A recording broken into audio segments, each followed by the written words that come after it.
when you say to Calvin, oh, you're doing miter joints, have you ever thought about splines? And he says, yeah, you're on. I won't keep you long. I did have a video, but you know what? You've watched that. We're not going to watch any more videos. To hell with that noise. As Calvin was saying, one of the difficult things with the miter joint is that they're not a strong joint. Excuse me.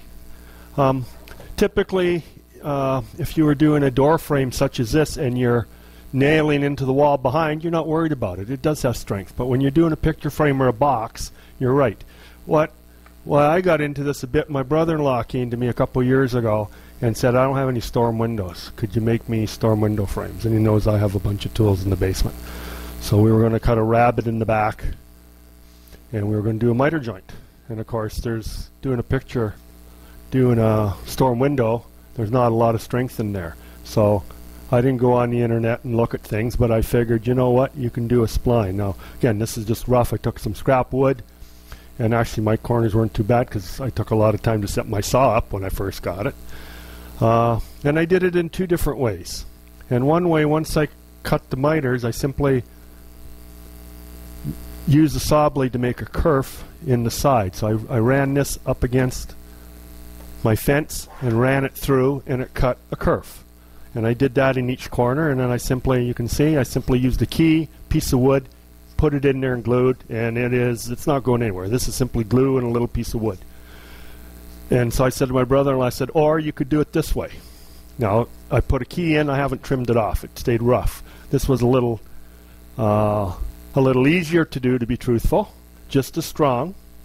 And to do that, this is again, out of scrap wood, the jig I made that sits on my fence. So I put this on my fence, I put this in here, saw blades up, you cut a kerf, as you can see, you put a piece of wood in. Real easy to do, a little bit of glue, you put that in so it assembles real good, you don't need a frame, and that is strong. So just a real simple way. When you're doing boxes and frames, I've actually seen a lot of people will use a different colored wood. So now it's a decorative piece, and you can have 2 or 3 or 4.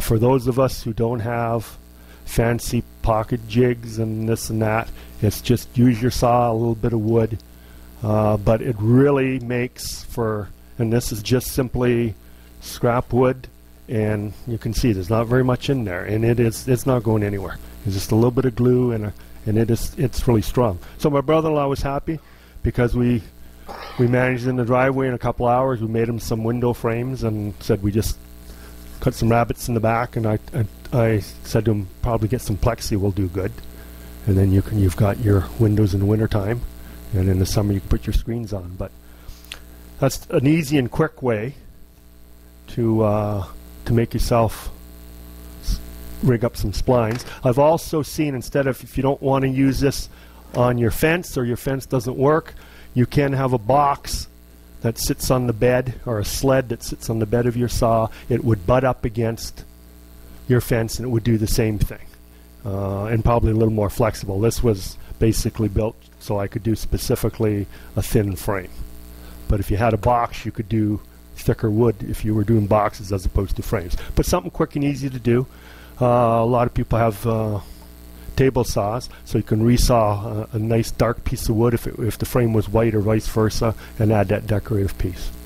But said just a little trick somebody showed me one time, and it's just a little bit of time and effort, and you don't have to buy any extra fancy tools or jigs or whatnot.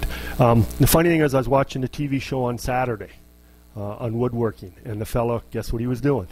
And he went to the mortiser, and he mortised into here and just used it as a keyway. Had one on each side and did that. And I thought that was pretty clever too. It was his version of a biscuit, if you will. But he simply used the mortiser. So I thought that was pretty clever. I'd never seen anybody do that, but that's how he did his. So there's all sorts of different ways. If you have access to the internet, just go on, and there's a gazillion ideas out there, and it's sort of pick and choose what you're most comfortable with. But again, thank you.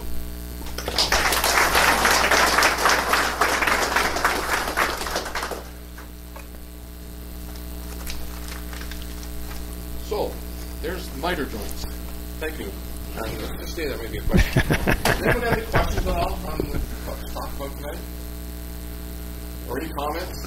questions. I appreciate the video was a bit long, but it was a detailed video, and I thought it really detailed how to make a perfect miter joint. That was one of my whole goal tonight was